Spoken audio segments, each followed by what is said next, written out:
But exactly. now there's a lot more companies based here, like Degrade and other sort of brands that will take the microplastics and in-house Yeah, repurpose them. So whether or not they're making pieces of furniture or they're making from a yeah, thread to thread concepts where they're making new clothes out of it, you see a lot of opportunity and research and design that actually has ended up in creating a lot more recycled products, both clothing and plastic. exactly. Even though I was looking at and they were making, plastic roads, the roads. So that's also so cool that, we could able to get some plastic and we can, recycle it. So that's actually wonderful for that. So I was also looking and I have a question about Ezrek. How that influenced you about, in sustainable fashion or in sustainability in total? How was your experience about that?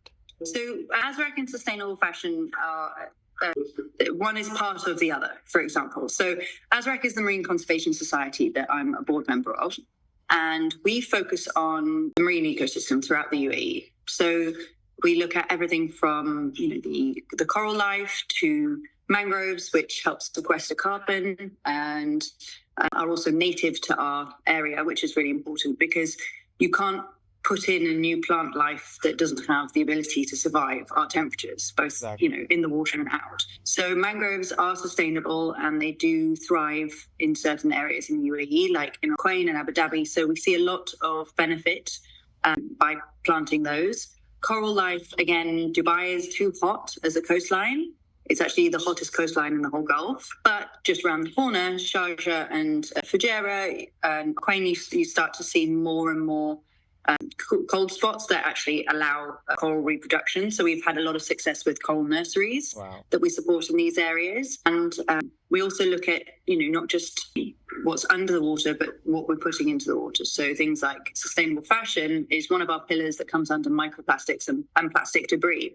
Plastic pollution.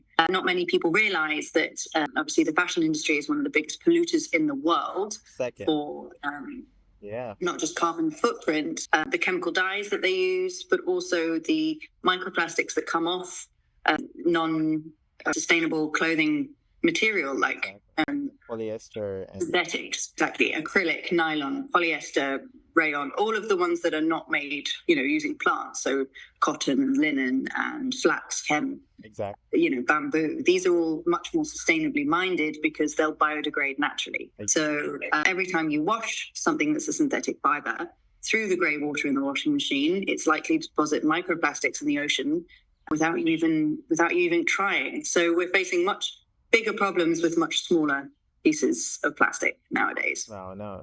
I totally agree. When I was also reading and searching, doing my research online when I started this, and it was, it's even though when they, it's totally waste, and it's bad for your body, even when you wear the clothes and all that. So it doesn't make sense to me to make, clothes with plastic because it's totally harm for anyone or even the planet. So but I believe a lot of governments, as we know, they're taking actions and try to, take it down or make it slow. So I believe that's a thing, that's a movement that, we all. It is. It is. And it's easy to say don't make clothes with plastic. Plastic has great purpose. Exactly. Plastic makes things stretchy, waterproof, it makes it more durable. So if you look at things like raincoats or Wellington boots, things that are for hiking, things that are for in the snow, Right. you're not going to find many natural fibers there because they're just not going to be insulative enough. Exactly. A lot of natural fibers are bio-friendly, which is fantastic, meaning that they don't smell when you sweat, like linens and cottons. They help absorb our natural odor as well. But synthetic fibers are also going to repel water and they're going to allow movement in ways that, just cotton and linen won't. Exactly. That's right. So I totally agree with that. Also, your collaboration with Mary. Binary. Yeah. What's the full form of that?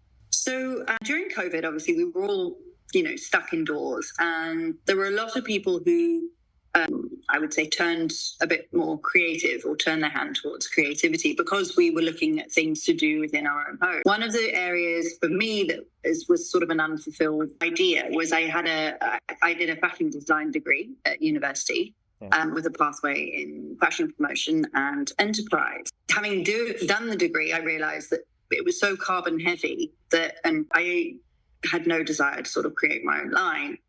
But an opportunity came up that was quite interesting with a friend of mine who has her own sustainable slow fashion brand that's based in the UAE. And me having championed, obviously, local designers and things previously, she said, look, why don't we do something together? I know you know about fashion design and you know the steps it takes. You also know how we can reduce the steps and make it less carbon heavy.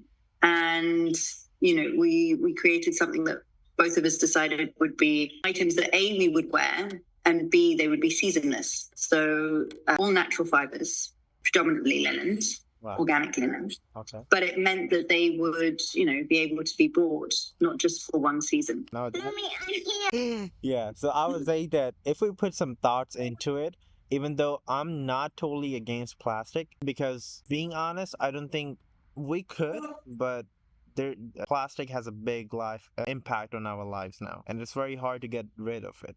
But the thing is, if we can recycle it properly as much as we can and use for the thing that it should be need, so I think that would be a great balance to do that.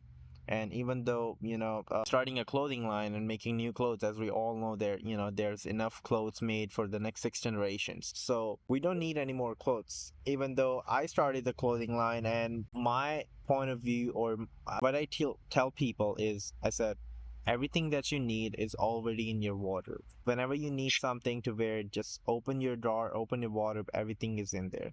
But if you need to buy something more, just go for the sustainable brands or ethical brand that, supporting the planet and supporting the people. We all have equal rights. So, it's a big topic about the ethical fashion too, so the production and all that. So exactly, so I agree. So how do you personally balance the quality, style, and sustainability in your life? For me, two of the most important rules I have in my own personal life are, with a wardrobe, it's one in, one out. So if I need to put something in my wardrobe, I make sure that I'm either upselling, thrifting, or donating an item that is still wearable and nice. And it's helped me really manage that kind of need to shop, because the decision to actually get something, out, and it's not just, one pair of shoes in, a top out. I have to take a pair of shoes out. So I make sure it's trickier for me to put anything new into my wardrobe.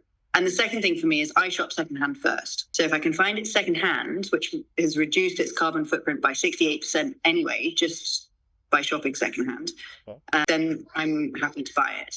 If I have to buy it firsthand, then I have to look at a sustainable brand first. So how's the market of secondhand clothing over there?